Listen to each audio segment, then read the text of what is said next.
Los reportes de los accidentes de trabajo y las enfermedades profesionales, cómo se tienen que establecer. Entonces está señalado pues el artículo 62 del decreto 1295/94, dice que todo empleador está obligado a reportar el accidente de trabajo o la enfermedad profesional dentro de los 2 días hábiles siguientes a la ocurrencia del accidente o diagnosticada la enfermedad. Hay veces en que en muchas ocasiones el trabajador no le avisa al empleador del accidente. Miren, en las charlas que hagamos cada rato en las empresas, porque necesariamente uno tiene que estar haciendo charlas sobre salud ocupacional y riesgos profesionales, hay que inducir al empleador que debe reportar cualquier incidente. Mira, a veces uno se atraviesa con una grapadora el dedo, uno apenas se saca el ganchito y no dice nada, pero eso le pudo afectar un tendón y después el dedo le quedó así,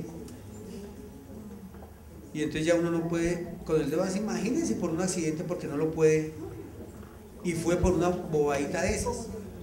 Si yo tengo aquí unos cables mal ubicados y yo me tropiezo con esos cables y apenas trastravío pero no caigo, eso es un incidente, lógicamente, pero yo tengo que reportarlo, no lógicamente a la administradora, al responsable de salud ocupacional, para que tome los correctivos del caso, porque sí puede generar un accidente.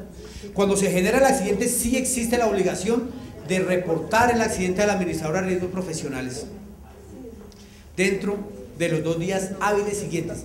Lo mismo que una enfermedad cuando se diagnostica. Mire, pero si por X o Y motivo el empleador no conocía del accidente, repórtelo, así sea extemporáneamente. Además, tampoco se pongan, me perdonan la expresión, de metidos a calificar el origen. A uno no le interesa. El empleador no tiene por qué meterse en eso. Ah, eso no es accidente de trabajo, entonces yo no lo reporto. No lo hagan. En muchísimas ocasiones empleadores se han tomado esas atribuciones y le dicen, como no es de trabajo, yo no lo reporto, y resulta que después lo calificaron como de origen profesional, y tenga, mi hijo, lleve sanciones por no reportar el accidente, etcétera, etcétera, etcétera. Entonces, cualquier accidente, repórtenlo. Quien está encargado de calificar el origen es la administradora de riesgos profesionales o la Junta Regional o Nacional de Calificación de Invalidez. Entonces nosotros, además la ERP o la EPS empiezan a asumir las prestaciones tanto asistenciales como económicas. Eso no nos afecta, entonces reportémoslo. Eso sí es una recomendación importantísima, no nos abstengamos de reportar los accidentes, señora. Una pregunta, digamos que nosotros tenemos la obligación de 2 días hábiles en hacer el reporte, pero cuando el trabajador no lo reporta, y lo reporta hasta después de que recibimos la Presentémoslo temporáneo. Y entonces dice uno, ahí es donde yo lo presento, hasta ahora me enteré, yo lo reporto, digo que por información o porque llegó esto y esto, lo reporto en ese momento, fundamentalmente para buscar que no sancionen a la empresa cuando se reporta extemporáneamente los accidentes, ¿no? Pero sí se tiene que hacer, porque uno tiene que involucrar a la administradora de riesgo, para eso le está pagando. Entonces, así sea extemporáneo, hay que reportarlo. El accidente de trabajo, ¿cómo está definido? Suceso repentino que sobreviene por causa o con ocasión del trabajo y que le produce al trabajador una lesión orgánica, una perturbación funcional, una invalidez o la muerte. Así está definido, así estaba definido en el decreto 1295/94, eso fue declarado inexequible por la Corte Constitucional. La Corte dijo eso, se excedió el presidente al expedir el decreto porque no estaba facultado para que definiera que era accidente ni que era enfermedad profesional, entonces declara inexequible esa norma, se pierde pues la definición tal cual está, y por disposición del Ministerio de la Protección Social se estableció que se iba a aplicar la definición de accidente de trabajo y de enfermedad profesional que está establecida en la Comunidad Andina de Naciones, que es lo que está actualmente funcionando, porque resulta que la sentencia de inconstitucionalidad le dijo al Congreso que seguía vigente por 6 meses más esa definición hasta que el Congreso legislara. Desde el 2006 no ha legislado. Desde el 91 tiene que establecer o el Congreso generar el Estatuto del Trabajo. Hace 21 años tampoco lo ha hecho. Entonces se está aplicando la definición de accidente de trabajo y de enfermedad profesional que está establecida en la Comunidad Andina de Naciones. Doctor, y en este caso, ¿qué diferencia ustedes sabían? Causa y ocasión. Accidente e incidente. Ah, bueno. Es que Es que el incidente sencillamente son situaciones irregulares, pero que no alcanza a ser accidente, pero que se tienen que investigar por parte del empleador para evitar que se vaya a presentar un accidente. Vuelvo y te digo, hay unos cables que están aquí, yo tropecé con ellos, pero no me caí, no sufrí el accidente. Tengo que informarlo porque la empresa tiene que tomar todos los correctivos del caso, mirar, poner freelanes, quitar esos cables de ahí, meterlos por otra parte para evitar que se genere el accidente, porque los riesgos hay que eliminarlos o por lo menos minimizarlos, ¿sí? Pero entonces los incidentes también se deben investigar y además hay planillas para hacer investigación de incidentes y de accidentes de manera obligatoria, porque el incidente puede conllevar desde luego con el accidente. La enfermedad es todo estado patológico permanente temporal que sobrevenga como consecuencia obligada y directa de la clase de trabajo que desempeña el trabajador o del medio en que se ha visto obligado a trabajar. Entonces, definiciones que están claramente establecidas. A veces se genera una confusión qué es por causa y qué es por ocasión. Entonces la causa es cuando está desarrollando una actividad y ahí se presenta el accidente. Con ocasiones cuando han enviado al trabajador a desarrollar algunas actividades y para ir a cumplir esas funciones se genera el accidente, por ejemplo, entonces ahí es con ocasión. Una diferencia, pero eso es el problema de semántica a la larga, porque cuando ya las personas que empiezan a manejar el tema se... La enfermedad profesional, diagnostica. La diagnóstica primera instancia, la EPS. Lo que pasa es que... Yo tengo una enfermedad. No, mira. Lo que pasa es que como la EPS es la administradora encargada de prestar la atención básica, ninguna administradora de riesgos profesionales tiene EPS. Son distintas. Por eso, pero ella es la que determina y manda a la EPS. O sea, Eventualmente sí, porque puede que la EPS diga que es de origen común y el trabajador diga, no señor, yo considero que es de origen profesional. Entonces, ¿qué hace uno como patrón? Mandar una comunicación a la EPS y dice, califíquela para... Eso lo tiene que hacer el medicina laboral de la EPS, de manera obligatoria una vez termina todo el proceso de rehabilitación. Claro, inicialmente normalmente se califica por parte de las entidades administradoras del sistema. Para que posteriormente uno pueda expresar como un médico. El origen, pero independientemente del origen, nosotros tenemos que saber que tenemos que guardar una estabilidad laboral reforzada a los trabajadores que están en ciertas condiciones. Sobre eso hay 50.000 tutelas y sentencias. Entonces, así están definidos lo que es accidente. Enfermedad profesional y estabilidad legal. El tema de la estabilidad legal que se ha convertido también en un chicharrón para los empleadores. Porque resulta que casi tenemos que abocar a los trabajadores que tienen problemas de discapacidad o que están siendo tratados por alguna patología que padezcan.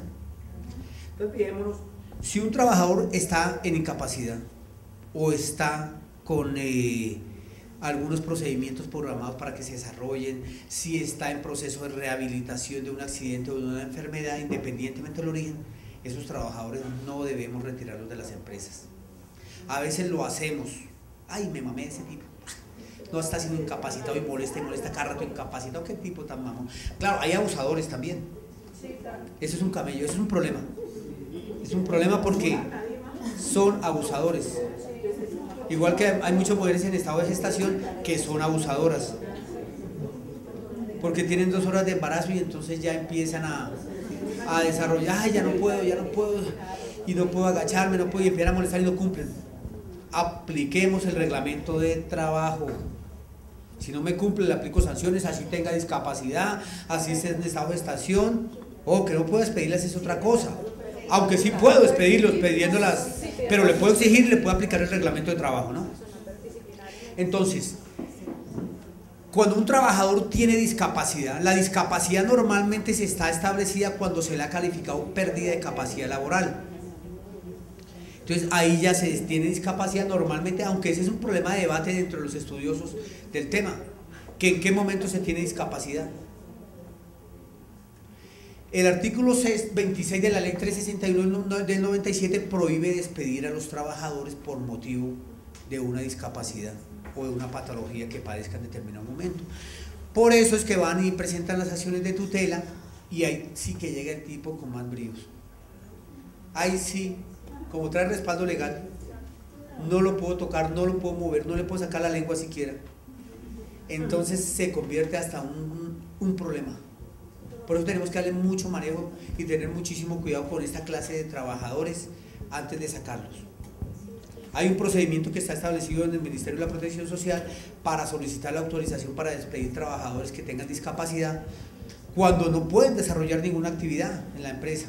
Y hemos hecho los estudios y lógicamente cumplimos todos los requisitos que se están pidiendo en el Ministerio. Es muy difícil cumplirlos.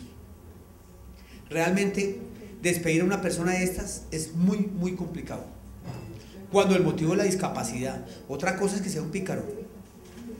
Porque entonces, porque yo además, tras de que estoy discapacitado, me estoy robando las cosas de la empresa, no. Ahí miremos, pero también tenemos que tener mucho cuidado cómo lo despedimos, cómo le generamos la cancelación del contrato de trabajo. Entonces, esa estabilidad legal está contemplada en la Constitución política. Además, fundamentalmente ha sido también por debilidad manifiesta, siempre salen las sentencias, que el trabajador o la persona está en debilidad manifiesta y se afecta el mínimo vital, y ese desarrollo del mínimo vital ha tenido puro desarrollo jurisprudencial por todas las sentencias que se han generado por esas situaciones. Entonces tenemos que tener en cuenta que la ley prohíbe desvincular a los trabajadores cuando están en esas condiciones. Tenemos que tener mucho cuidado. El juez de tutela ordena reintegro del trabajador, sobre todo cuando no se agota el procedimiento de solicitar ante el Ministerio de la Protección Social la terminación del contrato de trabajo. ¿Sí? Entonces dice, se ordena el reintegro del trabajador sin que se entienda que hubo solución de continuidad del contrato. Es decir, el contrato está vigente de todo. Desde el momento en que se despidió sigue vigente igualito, hay que pagar salarios, prestaciones sociales, así lo ordena el juez, aportes al sistema de la seguridad social, y muchos de ellos ordenan también que paguen la sanción que establece el artículo 26 de la ley 361, que es el equivalente a 180 días de sanción, de indemnización por despedir esa clase de trabajadores. Entonces hay jueces de tutela que también ordenan el pago de esos 180 días, el pago de los salarios dejados de percibir, afiliación al sistema de la seguridad social y lógicamente la estabilidad laboral reforzada. Entonces ahí sí el tipo hace lo que quiera. Por eso tenemos que tener mucho cuidado y mucha precaución para buscar la desvinculación de un trabajador de estos. ¿Sí? Muchísimo cuidado. Y el último tema que vamos a tocar es la prescripción de las acciones laborales y en qué momento se interrumpe esa prescripción. El Código Procesal del Trabajo establece que existe una prescripción para hacer la reclamación de los derechos laborales desde el momento en que se genera pues, la causal, y está establecida en 3 años. Es decir, yo tengo 3 añitos para entrar a reclamar. Tengo 3 años para presentar una demanda ante un juez ordinario laboral o ante el Ministerio de la Protección Social. ¿Sí? Entonces son 3 añitos. Si hoy me despidieron, me liquidaron mal mis prestaciones sociales, yo tengo 3 años para reclamar, que se pueden alargar, porque si a los 2 años y medio yo le mando al empleador un requerimiento de que me pague adecuadamente esas prestaciones sociales que no me canceló, ahí suspende la prescripción y empiezan a correr otros 3 años. Entonces miremos que pues uno no pues, ay, ya salí este tipo, qué felicidad, hace 6 meses y no ha pasado nada. De pronto está guardándoles el regalito y faltándole un tiempito empieza a hacer las reclamaciones o lo cita ante el ministerio y con eso suspende la prescripción, que como ya les dije es de 3 años. Ya después de los 3 años, si no se ha generado ninguna clase de interrupción, ya pierde los derechos del trabajador para hacer las reclamaciones. Pero la suspende, pero si pasa el requerimiento, borrón y cuenta en 3 años o 1 año no. Otra vez 3 años, querido. Hasta ahí muere la muerte. Entonces, porque si no puede ser 20 años y todavía con lo mismo. Bueno, eso era todo el tema que teníamos que trabajar para el día de hoy. Les agradezco muchísimo la atención y les pido permiso.